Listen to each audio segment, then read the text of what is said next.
Harvest Church family, hello. Hunter Polson here.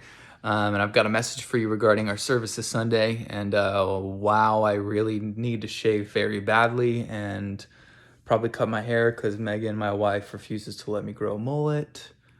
And so here's us starting this message with a pretty somber note. I'm just kidding. In all seriousness, you're probably aware that our country is experiencing an uptick in reported confirmed COVID cases, and the same is true for our county as well. And so what the county has asked churches to do, as well as any other indoor gathering, is to limit capacity and limit function in order to slow the spread of the virus. And so I know that even within our church, there are different thoughts on how to process the information and how we should move forward as a church. And so here's what we're going to be doing and some of the reasons why. We will be having our service outdoors this Sunday, that we might be good worshipers of God by continuing to meet together, not neglecting the gathering of the saints, not neglecting to sing to the Lord, not neglecting to break down his word and be convicted by it and live by it and obey God, but also that we might be good citizens of the country that we're residing in, knowing that this isn't our home, that we're just sojourners, and we want to submit to the government in every area possible.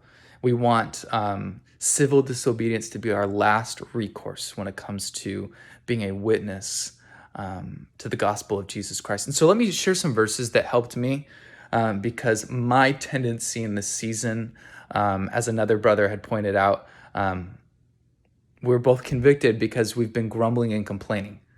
That's my tendency during the season. So let me share some verses that I think, if we can get together on this on the same page as a church, be very helpful, not only for our souls as a congregation, but for the spreading of the fame of Jesus Christ. Okay, so this is 1 Timothy 2. I'm just going to read 4 verses. First of all, then, I urge that supplications, prayers, intercessions, and thanksgivings be made for all people, for kings and all who are in high positions, that we may lead a peaceful and quiet life, godly and dignified in every way. This is good, and it is pleasing in the sight of God our Savior, who desires all people to be saved and to come to the knowledge of the truth. I have not been thinking like that passage for the past couple of months. What that passage is asking us as believers to do is to pray for our leaders, pray for the ones that we don't like, pray for the ones that we do like. It's asking us to live peaceful and quiet lives, godly and dignified in every way, when so many people have forsaken peace and quiet and godliness and dignity. And that passage is asking us to care just like God desires for all people to come to the knowledge of the truth. And so, church, I encourage you, pray for our leaders this week. Live a peaceful, quiet, godly, dignified life.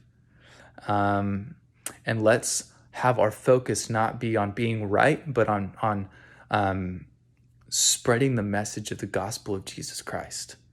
Let the world see that we're Christians who are deeply in love with the God who created the universe, and that we care for their souls. And so I cannot wait to gather with you Sunday to worship God. Make sure you bring a chair, bring a blanket maybe. The weather, it's supposed to be good, but I never trust the weather app, dude.